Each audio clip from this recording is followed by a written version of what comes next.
এক নওশাদ সিদ্দিকীকে হারাতে গিয়ে পুরো সাম্রাজ্যটা ভেঙে চুরমার হয়ে গেল। মমতা বন্দ্যোপাধ্যায় ভাবার দরকার ছিল যে নওশাদের পিছনে না লেগে নওশাদ বসিরহাট উত্তর বিধানসভায় বিকল্প কিন্তু আইএসএফ ছাড়া নেই। যেভাবে পুরো বিধানসভা থেকে এখনো পর্যন্ত বুথ স্তরে কিছু কিছু তৃণমূল কংগ্রেসের বন্ধুরা যেভাবে মানে গরম গরম দেখানি করছেন, আপনাদেরকে বলছি, আপনাদের কিন্তু বিধানসভা স্তরের নেতারা আমার সঙ্গে যোগাযোগ করছে জয়েন করার জন্য। আপনারা এখনো বুথে বসে আইএসএফ করবি কেন, আইএসএফ করিস রে, বিজেপির দালাল। আপনারা বিজেপি এনে দিয়ে এখনো পর্যন্ত বলছেন যে আইএসএফ বিজেপির দালাল, আর আপনাদের নেতারা আমাদের সাথে যোগাযোগ করছে আমরা কবে দরজা খুলবো, দরজা খুললে কিন্তু হু হু করে তারা আমাদের দলেই জয়েন করবে, দ্বিতীয় কোনো অপশন নেই। সুতরাং এই ধরনের হিট মারামারি না করে, এই ধরনের গরম না দেখিয়ে শুধরে যান। আপনি শান্তিতে বসবাস করতে পারবেন, আমরাও শান্তিতে আমাদের রাজনৈতিক দলটা রাজনৈতিকভাবে আমরা পরিচালনা করতে পারবো।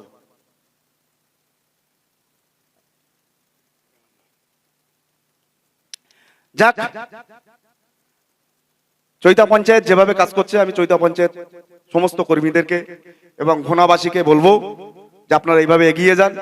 আর একটা কথা বলছি ভাই, বিজেপি 26 সালে যে ক্ষমতায় এসছে, বিজেপি কিন্তু আমাদের কুটুম না। বিজেপি ক্ষমতায় আসার পরে 26 সালে ক্ষমতায় আসার পরে এই 1.5 মাসের মধ্যে সব থেকে যত হয়রানি সাধারণ মানুষের করেছে, বিগত দিনে মনে হয় 2 বছরের মধ্যে এত হয়রানি সাধারণ মানুষের হতে হয়নি। বিজেপি ক্ষমতায় আসার পরে হয়তো আমার সংখ্যাগুরু সম্প্রদায়রা ভেবেছিলেন যে বিজেপি ক্ষমতায় এসছে মানে হয়তো আপনারা ভেবেছিলেন যে হয়তো সংখ্যালঘুরা দমন হবে, হয়তো আপনারা ভেবেছিলেন যে আপনারা এক না এক তন্ত্র চালাবেন। কিন্তু দুঃখের বিষয়, আমরা আগেও বলেছি, আজও বলছি, বিজেপি কিন্তু দেশের শত্রু, বিজেপি কিন্তু মানবতার শত্রু, বিজেপি কিন্তু জাতির শত্রু, বিজেপি কিন্তু গরিব খেটে খাওয়া মানুষের শত্রু। যদি বলেন কেন, ক্ষমতায় আসার পরে সর্বপ্রথম যে ক্ষতিটা করলো, প্ল্যাটফর্মের সমস্ত হকারদের উচ্ছেদ করা শুরু করলো কোনো পরিকল্পনা ছাড়া। আমরা জানি রেলের জায়গা কেউ দখল করতে পারে না, কিন্তু তার পরিকল্পনা করা দরকার ছিল। আপনি নোটিশ দিয়েছেন সকালবেলা, রাত্রের বেলা বুলডোজার দিয়ে সেই গরিব মানুষ খেটে খাওয়া মানুষের দোকানগুলো, ছোট ছোট দোকানগুলো আপনি ভেঙে দিয়েছেন। সেখানে কিন্তু কোনো সংখ্যালঘু সম্প্রদায়ের দোকান ছিল না, সেখানে কিন্তু সংখ্যাগুরু সম্প্রদায়ের দোকান ছিল 95%। আমরা কেন বলছি দেশের শত্রু? যদি ধর্মভিত্তিক রাজনীতি হতো তাহলে কিন্তু তাদেরকে, সেই সংখ্যাগুরু সম্প্রদায়ের ভাইদেরকে ওই প্ল্যাটফর্ম থেকে উঠে আসতে হতো না, প্ল্যাটফর্ম থেকে খালি হাতে ফিরে আসতে হতো না। ওই একজন হকারসের প্ল্যাটফর্মে যার দোকান আছে, সেই প্ল্যাটফর্মে দোকান চালিয়ে সে পরিবার চালায়, প্ল্যাটফর্মের দোকান চালিয়ে তার ছেলে যা শিক্ষিত করছে, পড়াশুনো করাচ্ছে, তার বাড়ি একটা সাইনা মেয়ে আছে, তার বাড়ি একটা সাইনা বোন আছে, সে কিন্তু প্ল্যাটফর্মে দোকান চালিয়ে চেষ্টা করছে আগামী দিনে বোনটাকে ভালো জায়গায় বিয়ে দেওয়ার জন্য। বিজেপি সরকার কতটা ক্ষতি করছে আপনারা ধারণা করতে পারছেন না। শুধুমাত্র মুসলমানদের ক্ষতি করছে এরকম না, পশ্চিমবাংলা বাসীদের ক্ষতি করছে। আর আজকে যদি একটা ঘোষণা দেয়, জনকল্যাণ বলে একটা প্রকল্প শুরু হয়েছে, আপনারা জানেন যে এই 6টা পঞ্চায়েতের বিহিপুর, কচুয়া, মাটিয়া, ধান্যকুড়িয়া, গোপালপুর মোড় এবং চৈতা, এই 6টা পঞ্চায়েতের জনকল্যাণ যে প্রকল্প শুরু হয়েছে, গোপালপুর মোড়, জাফরপুরে আইলা ভবনে জনকল্যাণ যে কর্মসূচি শুরু হয়েছে। আপনারা জানেন যে এর আগে দুয়ারে সরকার হতো, দুয়ারে সরকারে কিন্তু সাধারণ মানুষের অভিযোগ নিয়ে জমা দিত, হোক আর না হোক পরের ব্যাপার, সেখানে কিন্তু তৃণমূল কংগ্রেস ছাড়া অন্য কারোর কাগজ জমা হতো না। আমাদের কাছে তথ্য আছে, বিরোধীরা যারা কাগজ জমা দিত, এই তৃণমূল কংগ্রেসের বন্ধুরা সেই বিরোধীদের কাগজগুলো ডাস্টবিনে দিত। শুধুমাত্র তৃণমূল কংগ্রেস যারা করতো তাদের কাগজগুলো জমা নিত, প্রকল্পগুলো তাদেরকেই দিত। কিন্তু বিজেপি যে জনকল্যাণ প্রকল্প শুরু করেছে, আপনি গিয়ে দেখুন সেখানে আধার কার্ড লিঙ্ক ছাড়া কিছু হচ্ছে না, সাধারণ মানুষকে আবার হয়রানি করছে, পুরো পশ্চিমবাংলার মানুষের আবার হয়রানি করছে। আপনারা হয়তো ভাবতে পারেন যে বিগত দিনে যে বন্ধুরা বলতো যে তৃণমূল কংগ্রেস ক্ষমতায় আছে, আইএসএফ শুধু তৃণমূলের বিরুদ্ধে বলে, বিজেপির বিরুদ্ধে বলে না। আরে ভাই, তৃণমূল কংগ্রেস ক্ষমতায় ছিল বলে, আমরা বিরোধী আসনে ছিলাম বলে আমরা তৃণমূল কংগ্রেসের ভুলগুলো তুলে ধরতাম। আজকে বিজেপি ক্ষমতায় আছে, আমরা বিরোধী আসনে আছি বলে আমরা বিজেপির ভুলগুলো তুলে ধরছি। আমরা বলছি তৃণমূলের বিরুদ্ধে যতটা আন্দোলন আমরা করেছিলাম, এই বিজেপি যদি ভুল করে থাকে বিজেপির বিরুদ্ধে, তার থেকে 100 গুণ বেশি আন্দোলন আমরা করব। এটাই নাম আইএসএফ, এটার নাম নওশাদ সিদ্দিকী। আমরা কারো তোষমত করে রাজনীতি করতে আসেনি, আমরা আমাদের পায়ের তলার মাটি শক্ত করতে রাজনীতি করতে এসেছি। সুতরাং আপনাদের বলবো আর একবার যে চলুন একবার বসিরহাট উত্তর আমরা সবাই কাঁধে কাঁধ মিলিয়ে বসিরহাট উত্তর দুর্নীতি মুক্ত উত্তর গড়ি, কাটমানি মুক্ত উত্তর গড়ি। বসিরহাট উত্তর আমরা আগামী দিনে যদি আপনারা সুযোগ দেন, আজকে যদি আপনারা সুযোগ দিতেন, আমরা আপনাদের পাশে, আমরা বিরোধী দলনেতা হিসেবে যেভাবে থাকছি, আমরা সব থেকে বড় বিষয় হলো জেতার পরে সেই বিধায়ককে আপনারা পাচ্ছেন না।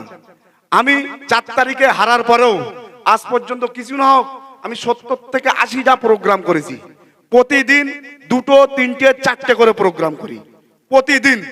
আমি কিন্তু এই টেন্ডেন্সিতে রাজনীতিতে আসিনি। নওশাদ সিদ্দিকীর যে আদর্শ, আমরা কিন্তু ক্ষমতা দখলের রাজনীতি করতে আসিনি, আমরা সমাজ পরিবর্তনের রাজনীতি করতে এসেছি। সেই সমাজ পরিবর্তন করার জন্য আমরা হারার পরেও বসিরহাট উত্তর বিধানসভার দুঃখ কষ্টকে আমি বসিরহাট উত্তর বিধানসভার ভূমিপুত্র হিসেবে আমার দুঃখ কষ্ট, বসিরহাট উত্তর বিধানসভার মানুষের কষ্ট মানে আমার কষ্ট।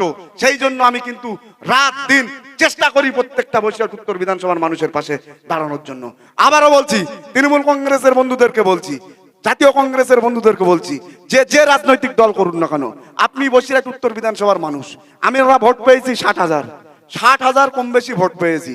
তারপরেও এখানে 2,38,000 ভোট পোল হয়েছে, 3 লক্ষ মতন মানুষ বাস করে। আমি আপনাদের বলছি, আমি যখন আপনি বিপদে পড়বেন, রাত দিন যখন বিপদে পড়বেন, আপনার পাশে যদি কেউ না দাঁড়ায়, আপনি তৃণমূল কংগ্রেসের নেতা হয়েও আপনাকে বলছি, আপনি বিপদে পড়বেন, আপনি হয়তো ভাবতে পারেন যে মুসার কাছে কিভাবে যাব, আইএসএফ এর ছেলেদের কাছে কিভাবে যাব, শুধু আমার কাছে বলে না, আমাদের সমস্ত নেতৃত্বদেরকে এই অর্ডার দেওয়া আছে যে রাজনৈতিক দল করুক না কেন, বিপদে পড়বেন কোনো দ্বিধা করবেন না, আমাদের পাশে আসবেন। আমি বলছি, কেউ পাশে না দাঁড়ালেও আমরা আপনাদের পাশে দাঁড়াবো। এইটাই নওশাদ ভাইয়ের আদর্শ। সকলে ভালো থাকবেন, সুস্থ থাকবেন। ইন্ডিয়ান সেকুলার ফ্রন্ট জিন্দাবাদ, ভারতবর্ষ জিন্দাবাদ। আর একটা কথা বলছি, আপনারা কেউ কোনো রকম ভাবে কোনো প্ররোচনায় পা দেবেন না, আইন হাতে তুলে নেবেন না। মাটিয়া থানার প্রশাসন আমাদের সাথে যথেষ্ট পরিমাণে সহযোগিতা করছে। আপনাদের অসুবিধা হলে আপনি আমাদেরকে জানাবেন, আমরা প্রশাসনের মাধ্যমে আপনাদের পাশে দাঁড়াবো। আপনারা আমাদের ডাকে সাড়া দিয়ে এত মানুষের যে সমাগম করেছেন, আপনাদেরকে আমরা আমাদের অন্তরস্থল থেকে ধন্যবাদ জানাচ্ছি চৈতা পঞ্চায়েত কমিটিকে এবং চৈতা পঞ্চায়েতের সমস্ত ইন্ডিয়ান সেকুলার ফ্রন্টের সমস্ত কর্মীদেরকে। তাদের অক্লান্ত পরিশ্রমে চৈতা পঞ্চায়েতটা যেভাবে সাজিয়ে উঠছে, বিরোধী শূন্যভাবে যেভাবে সাজিয়ে উঠছে। দেখুন, বিরোধী শূন্য 2 প্রকার হয়। তৃণমূল কংগ্রেস বিরোধী শূন্য করেছিল প্রশাসনিক পাওয়ারে, মস্তানদের পাওয়ারে, বোম বন্দুক পিস্তলের সামনে রেখে তারা বিরোধী শূন্য করেছিল। আজকে চৈতা পঞ্চায়েত মানুষের ভালোবাসায় বিরোধী শূন্য হচ্ছে। চৈতা পঞ্চায়েতের মানুষ যে একটা প্ল্যাটফর্ম, স্বাধীনভাবে কথা বলার মতো একটা প্ল্যাটফর্ম চাইছিল, সেই প্ল্যাটফর্মের পাওয়ার সাথে সাথে পুরো চৈতা পঞ্চায়েতের মানুষরা যেভাবে আমাদের পাশে এসে দাঁড়াচ্ছে, আমি চৈতা পঞ্চায়েতের মানুষদের কাছে চিরকৃতজ্ঞ থাকবো। আপনারা জানেন যে আমাদের গত পরশুদিন আমাদের খোকন ভাই, ইনি তৃণমূল কংগ্রেসের মেম্বার ছিলেন, ইনি আমাদের দলে জয়েন করেছেন। সাথে সাথে প্রচুর মেম্বাররা যারা আছেন খোকন ভাইয়ের সাথে যোগাযোগ করছেন। আগামী দিনে আমরা খোকন ভাইয়ের নেতৃত্বে চৈতা পঞ্চায়েত কমিটির নেতৃত্বে আমরা আগামী দিনে আশা করছি এই চৈতা পঞ্চায়েত আমরা পরিচালনা করব এবং এই চৈতা পঞ্চায়েতের সমস্ত দুর্নীতি মুক্ত করব।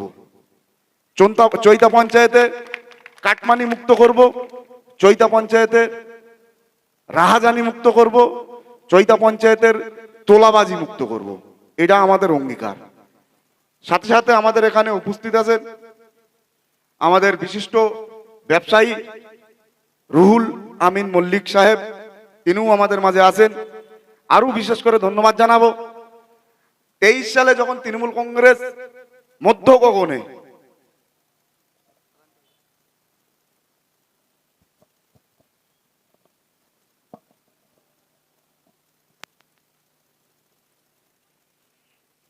তো যে কথা বলছিলাম 2023 সাল, তখন তৃণমূল কংগ্রেস মধ্য গগনে ভাসছে। তৃণমূল কংগ্রেসের বিরুদ্ধে আমরা দেখেছি 2018 সালে বসিরহাট উত্তর বিধানসভায় কোনো বিরোধী রাজনৈতিক দলের নমিনেশন করতে দেওয়া হয়নি।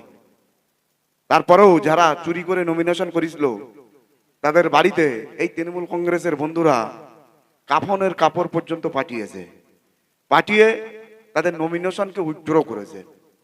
ঠিক তার পরের পঞ্চায়েত 2023 সাল, তখনও তৃণমূল কংগ্রেসের যখন রাহাজানি ফুলভাবে চলছে, তখন কিন্তু আমাদের এই ঘোনার 102 নম্বর বুথে আমাদের আব্দুল্লাহ ভাই, তিনি এখানে উপস্থিত আছেন, তিনি কিন্তু সেই তৃণমূল কংগ্রেস রক্তচক্ষু উপেক্ষা করে তৃণমূল কংগ্রেসকে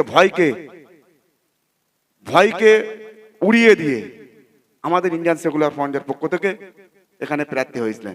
আমি আব্দুল্লাহ ভাইকে ধন্যবাদ জানাবো। ঠিক সেই সময় আমাদের পাশে এইভাবে দাঁড়িয়ে শক্তিশালীভাবে প্রার্থী নমিনেশন করার পরেও তৃণমূল কংগ্রেসের হুমকি ধুমকি না মেনে নমিনেশন উজ্জ্বল না করার জন্য, দেখুন খেলার মাঠে হার জিত থাকবে, কিন্তু খেলার মাঠ ছেড়ে পালালে হবে না। ঠিক সেই ধরনের একজন ব্যক্তি আব্দুল্লাহ ভাইকেও ধন্যবাদ জানাবো। এখানে আমাদের বিধানসভা কমিটির বিভিন্ন নেতৃত্বরা উপস্থিত আছেন, সালাম ভাই সহ, ইলিয়াস ভাই আছেন, রিন্টু আছেন, শাহিদ আছেন, রাহান ভাই আছেন। সবার নাম বলা সম্ভব হচ্ছে না, পঞ্চায়েত কমিটির অনেক সবাই উপস্থিত আছেন, সকলকে ধন্যবাদ জানিয়ে দু চারটা কথা আপনাদেরকে বলবো। আপনারা সন্ধ্যা থেকে আমাদের বিভিন্ন বক্তাদের বক্তব্য শুনেছেন। আপনারা জানেন যে আমরা বিগত কয়েকদিন আগে, 1.5 মাস আগে আমরা বিধানসভা নির্বাচন, পশ্চিমবাংলার যে বিধানসভা নির্বাচন, ভারতবর্ষের সব থেকে বড় উৎসব, গণতান্ত্রিক উৎসব বিধানসভা নির্বাচন, ইলেকশন যেটাকে বলা হয়, বিধানসভা নির্বাচন আমরা শেষ করেছি। এই বিধানসভা নির্বাচনে সংযুক্ত মোর্চার পক্ষ থেকে আমরা এখানে প্রতিদ্বন্দ্বিতা করেছিলাম। আমি নিজে ক্যান্ডিডেট ছিলাম, এখানকার প্রার্থী ছিলাম। আমি বসিরহাট উত্তর বিধানসভার মানুষকে, আমরা ইন্ডিয়ান সেকুলার ফ্রন্টের পক্ষ থেকে বসিরহাট উত্তর বিধানসভার মানুষকে আমরা একটা জিনিস ভাবানোর চেষ্টা করেছিলাম যে ভাই, একটা বিধানসভার বিধায়ক যিনি হন তিনি কিন্তু এই 3 লক্ষ মানুষের অভিভাবক হন। কেন?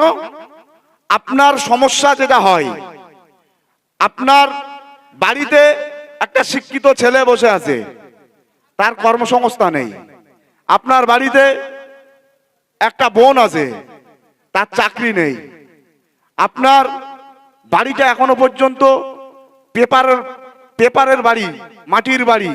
আপনি যোগ্য বাড়ি পাবার ব্যক্তি হবার পরেও এই তৃণমূল কংগ্রেসের বন্ধুরা আপনার সেই ঘরটা দেয়নি।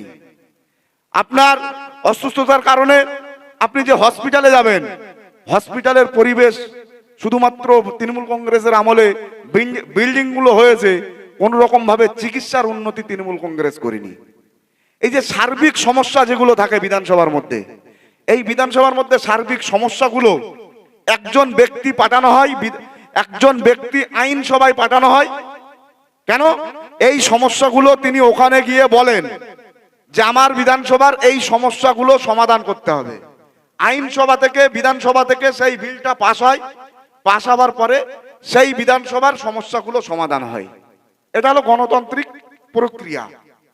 কিন্তু আমরা আপনাদেরকে বসিরহাট উত্তর বিধানসভার মানুষকে ভাবানোর চেষ্টা করেছিলাম যে দেখুন, বসিরহাট উত্তর বিধানসভা থেকে আমার রায়ন ভাই বলছিলেন যে এর আগে আমরা 14 সালে যিনি বিধায়ক এখানে এমপি হয়েছিলেন, তিনি পরলোক গমন করেছেন, তার আত্মার শান্তির কামনা করি। অ্যাডভোকেট ইদ্রিস আলী মহাশয়, আমরা তখনও বলেছিলাম যে একজন বাইরে থেকে ব্যক্তিকে এখানে প্রার্থী করা হচ্ছে, আমাদের সুবিধা অসুবিধা, আমাদের কষ্টের কথা কিন্তু তিনি বুঝবেন না। তারপরে 19 সালে এসে আমরা দেখলাম একজন নায়িকাকে, টলিউডের নায়িকাকে এখানে প্রার্থী করলো। আমরা তখনও ভাবানোর চেষ্টা করেছিলাম, আমরা তখন আইএসএফ পার্টি জন্ম না নিলেও আমরা কিন্তু তখন যেটা ন্যায় ন্যায় বলতাম, যেটা অন্যায় অন্যায় বলতাম। আমরা তখন একটা সংগঠনের মাধ্যমে এই তৃণমূল কংগ্রেসের এই অন্যায়গুলোকে আমরা প্রতিবাদ করতাম। আমরা বলেছিলাম যে একজন নায়িকা দিয়ে কোনোদিন এলাকার উন্নয়ন হতে পারে না। বসিরহাটের মানুষকে ঠকানো হচ্ছে। আপনি বুকে হাত দিয়ে বলুন, 2019 সাল থেকে 2024 সাল পর্যন্ত আপনি সেই নায়িকাকে কোনোদিন চোখে দেখতে পেয়েছিলেন কিনা? আপনার এই লোকসভার মধ্যে লোকসভার যে উন্নয়নের ফান্ড বসিরহাট উত্তর বিধানসভার মানুষ কিন্তু পায়নি। লোকসভার উন্নয়নের ফান্ড এই তৃণমূল কংগ্রেসের নেতারা কিন্তু ভাগ করে খেয়েছেন। আমরা 26 সালে ইলেকশনে এসে আবার বলার চেষ্টা করলাম, আমরা 21 সালে রাজনীতিতে পদার্পণ করলাম, 21 সালে বিধানসভা ইলেকশন লড়েছি। আমরা লড়ার পরে 26 সালে এসে আমরা আবার ভাবানোর চেষ্টা করলাম যে বসিরহাট উত্তর বিধানসভার মানুষের সাথে কিন্তু তৃণমূল কংগ্রেস প্রতারণা করছেন। বসিরহাট উত্তর বিধানসভা যাকে প্রার্থী করা হয়েছে তার বাড়ি উত্তরপ্রদেশে, তিনি কিন্তু শুধুমাত্র ভাড়াটিয়া টিম হিসেবে খেলতে এসছেন। তিনি ব্যবসায় ইনভেস্ট করেছেন। জানে পশ্চিমবাংলার মধ্যে সব থেকে বড় ব্যবসার যদি কোনো ব্যবসায়ী যদি থাকে তিনি হলেন কালীঘাটের সেই ভাইপো। পশ্চিমবাংলার মধ্যে সব থেকে বড় ব্যবসায়ী, আর তার ব্যবসার সূত্র হলো তৃণমূল কংগ্রেস। সেই তৃণমূল কংগ্রেসে উত্তরপ্রদেশ থেকে একজন প্রার্থী এনে তাকে ইনভেস্ট করালেন যে আপনি আমার দলকে ইনভেস্ট করুন, 20 কোটি টাকা খরচ করুন, আপনি 5 বছর এখান থেকে 200 কোটি টাকা আয় করে বাড়ি যাবেন। আমরা এইটাই বোঝাতে চাইছিলাম যে আমরা আপনাদের কষ্ট একজন উত্তরপ্রদেশের মানুষ বুঝবে না, আমাদের বসিরহাটের মানুষের কষ্ট, বসিরহাটের মানুষের দুঃখ একজন উত্তরপ্রদেশের মানুষ বুঝবে না।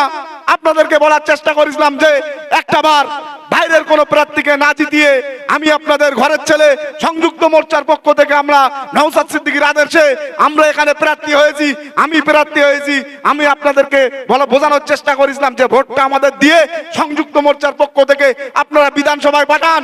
কারণ আমরা বিগত দিনে দেখেছি 5 বছর ধরে নওশাদ সিদ্দিকী একা বিধানসভায় যেভাবে নেতৃত্ব দিয়েছেন, বিধানসভায় একা যেভাবে আন্দোলন করেছেন, বিজেপির 77টা বিধায়ক থাকলেও তৃণমূল কংগ্রেস বিজেপির 77টা বিধায়ক নিয়ে একবারের জন্য ভাবেননি। শুধুমাত্র ভেবেছেন যে নওশাদ সিদ্দিকীকে কিভাবে হারাতে হবে, নওশাদ সিদ্দিকীকে কিভাবে বিধানসভা থেকে বিতাড়িত করতে হবে। একটা জিনিস মমতা বন্দ্যোপাধ্যায়ের মাথার মধ্যে ঢুকেছিল, আর ভাইপো চাইছিল যে নওশাদ সিদ্দিকী একা যেভাবে লড়াই দিচ্ছে আগামী দিনে ভাইপোর সিটটা থাকবে না, ভাইপোর সিটটা না থাকলে নওশাদ সিদ্দিকী সেই সিটটা দখল করবে। সেই জন্য ভাইপো দিনের বেলা স্বপ্ন দেখে নওশাদ সিদ্দিকীর, রাত্রির বেলা সবার আগেও স্বপ্ন দেখে সই নওশাদ সিদ্দিকীকে কিভাবে হারাতে হবে। 26 সালে ইলেকশনে আমরা দেখলাম বিজেপির 77টা বিধায়ক থাকার পরেও উত্তরবঙ্গে কোনো প্রোগ্রাম তৃণমূল কংগ্রেস করলেন না। উত্তরবঙ্গে কোনো প্রোগ্রাম না করে যত প্রোগ্রাম এই দক্ষিণবঙ্গে করলেন আর যত প্রোগ্রাম বসিরহাটে করলেন, যে জায়গাগুলো আইএসএফ এর সম্ভাব্য জেতা সিট ছিল সেই জায়গাগুলো মাননীয় এসে প্রোগ্রাম করলেন এবং অভিষেক বন্দ্যোপাধ্যায় ভাইপো যিনি আছেন তিনি এসে প্রোগ্রাম করলেন। কারণ তাদের টার্গেট ছিল আইএসএফ কে জিততে দিলে হবে না, আইএসএফ যদি জেতে আমাদের কুলের কথা, আমাদের বিধানসভার কথা, আমাদের চুরির কথা নওশাদ সিদ্দিকী যেভাবে একা বলছে, নওশাদ সিদ্দিকীর সাথে যদি 10টা যায় তারাও এসে তাদের বিধানসভায় এসে বলবে। সেই জন্য ভাঙনের মতো জায়গায় একজন নটোরিয়াস ক্রিমিনালকে তৃণমূল কংগ্রেসের পক্ষ থেকে প্রার্থী করা হলো। প্রার্থী করার পরে তারা সেখানে হারানোর জন্য প্রতিজ্ঞাবদ্ধ হলেন যেভাবে হোক নওশাদ সিদ্দিকীকে হারাতে হবে। নওশাদ সিদ্দিকীকে হারাতে গিয়ে পুরো সাম্রাজ্যটা ভেঙে চুরমার হয়ে গেল। মমতা বন্দ্যোপাধ্যায় ভাবার দরকার ছিল যে নওশাদের পিছনে না লেগে, নওশাদ সিদ্দিকীকে হারানোর স্বপ্ন না দেখে যিনি ঘাড়ের কাছে এসে নিঃশ্বাস ফেলছেন যে বিজেপি, সেই বিজেপিকে আটকানোর চেষ্টা করা দরকার ছিল।